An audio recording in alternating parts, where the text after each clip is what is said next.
नीतीश कुमार स्पष्ट 2050 तक नियंत्रण को लेकर बात नहीं करते, प्रजनन दर में कमी की बात करते हैं, बता रहा हूं, लेकिन जनसंख्या नियंत्रण पर कोई ठोस बयान उनका नहीं आता। प्रजनन दर के कैसे नहीं, इसका नियंत्रण जब तक नहीं करेंगे और कोई कानून जब तक नहीं बनेगा तब तक यह नियंत्रण संभव नहीं है। केवल जागरूकता से यह संभव नहीं है। जागरूकता किन लोगों में? पढ़े लिखों में। कितने लोग जो ऐसे पढ़े लिखे हैं? कितने लोग हैं जिनके पास जो ऐसे स्कूल जा रहे हैं? जिन महिलाओं की बात करते हैं, कौन सी महिलाएं जा रहे हैं? कानून सबके लिए समान होना चाहिए, प्रजनन दर सबके लिए समान बनना चाहिए।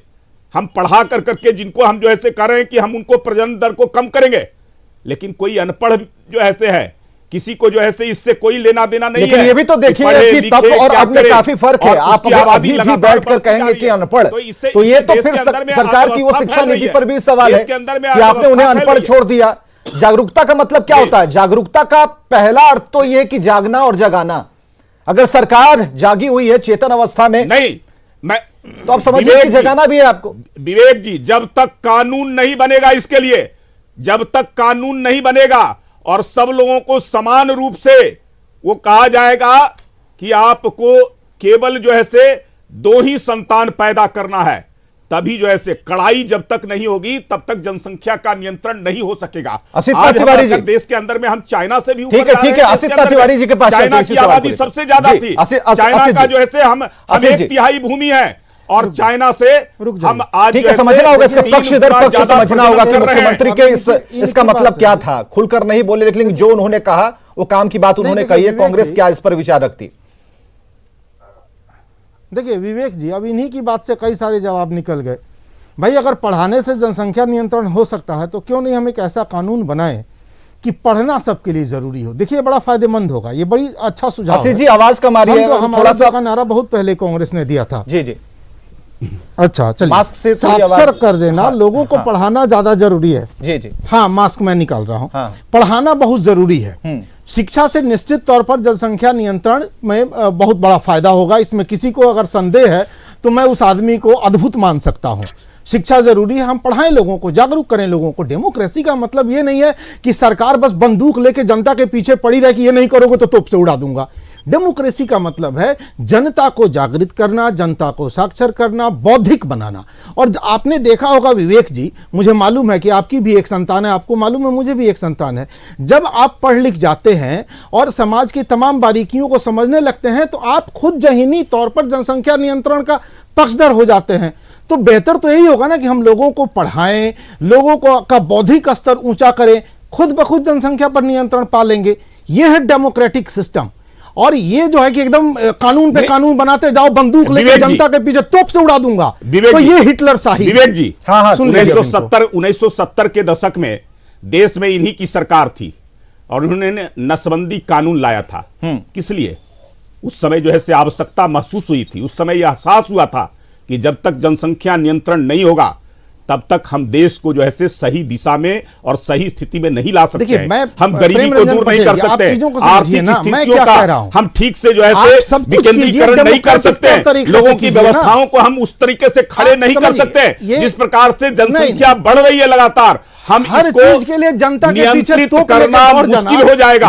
आज जो है से देश के अंदर आज जो है से दुनिया का केवल 2% हमारे पास दुनिया का 2% कृषि भूमि है, 4% पीने की पानी है और हम 20% जो है से आबादी है दुनिया का। तो इसको नियंत्रित तो करना पड़ेगा। और आप चाइना की बात कर रहे हैं, चाइना से जो ऐसे कैसे नियंत्रित किया है और हम चाइना से बढ़ गए। प्रजनन मैंने क्या कहा कि चाइना का हम थोड़ा काम करना है, एक हमारे 2 बच्चों का कानून होगा, लेकिन चाइना से हम जो है 3 गुना अधिक प्रजनन कर रहे हैं। हमारे साथ जाप से फाजिल अहमद साहब, चाइना जैसे फाजिल अहमद जी, चर्चा का जो विषय है इस बात को लेकर नहीं कि मुख्यमंत्री ने क्या कह दिया। उन्होंने एक पते की बात कही कि बेटियों को पढ़ाना है, उससे पूरे देश के अंदर में बनना चाहिए कानून। हमारा ये कहना है कि बिहार में 2 बच्चों का कानून होगा, बनना चाहिए इस प्रकार का कानून। देखिए भारतीय जनता पार्टी के लोग ना कुंठा में रहते हैं हमेशा। कानून तो आपने बना लिया, दहेज निरोधक अधिनियम बना ना देश में, लेकिन सबसे ज्यादा भाजपा के लोग ही दहेज लेते हैं, देते हैं और प्रदर्शन करते हैं। अब बाहर निकाल के दिखाते हैं कि हमको कार मिला, हमको स्कूटर मिला, हमको फ्रिज मिला, हमको गद्दा मिला। तो दहेज निरोधक अधिनियम बनाया आपने, लेकिन दहेज खुदे ले रहे, खुद दे रहे, आप दहेज को प्रश्रय दे रहे, खुलेआम दहेज की बात कर रहे, तो कानून से क्या फायदा हुआ? यदि आप कानून बना करके कोई काम कानून का पालन नहीं करा सकते तो आप बनाते रहिए कानून, कानून बनता रहेगा। तो पूरे संविधान को खत्म कर देना चाहिए, कोई कानून रहना ही नहीं चाहिए देश में।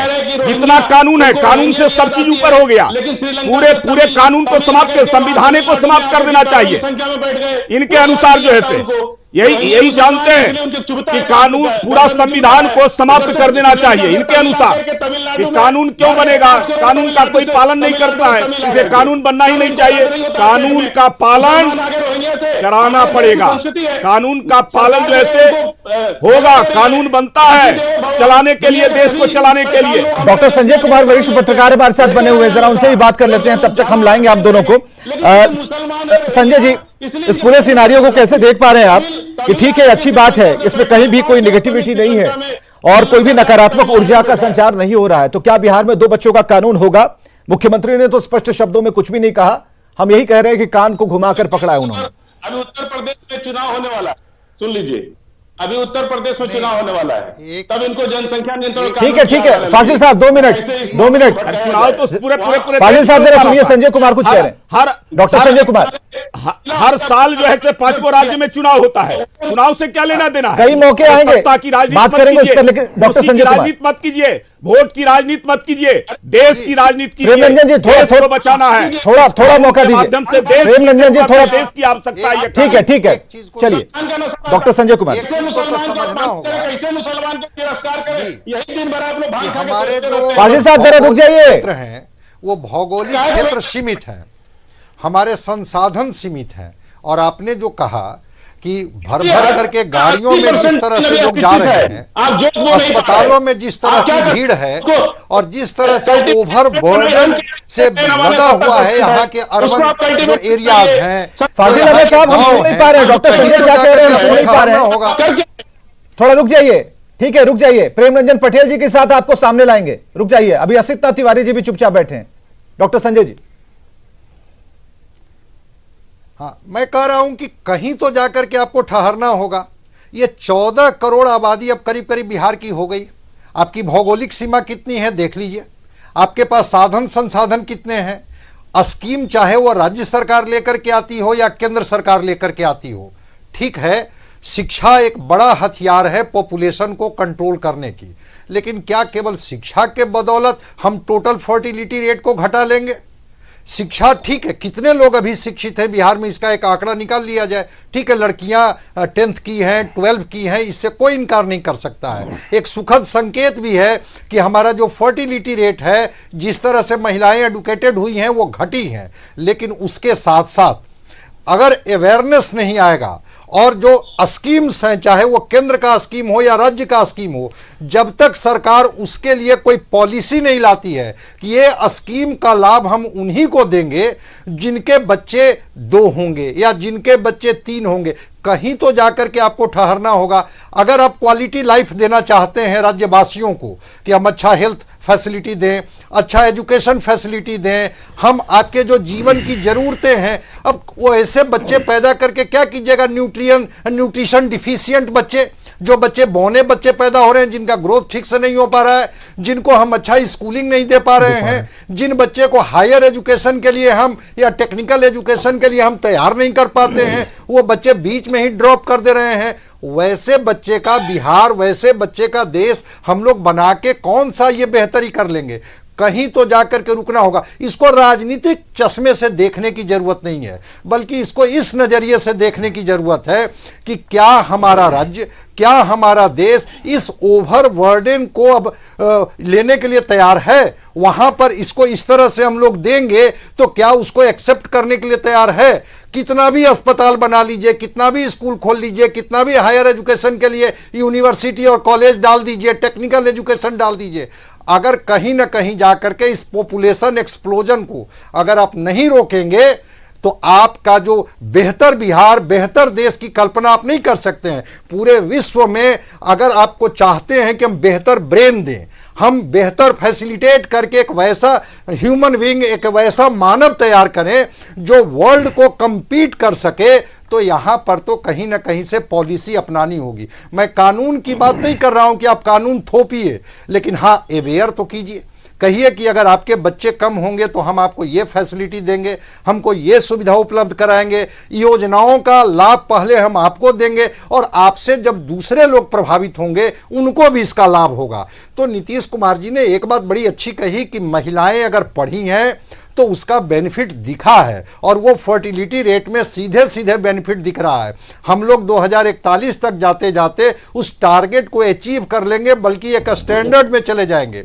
लेकिन जो बहुत सारी लड़कियां जो नहीं पढ़ पा रही हैं, आज भी एक बड़ी आबादी जो गांव में रहती है, जो पिछड़े इलाके में रहती है, जहां तक वो हाई स्कूल कॉलेज में नहीं जा पा रही है, इनरोलमेंट होना और रिजल्ट होना एक पार्ट है, और उन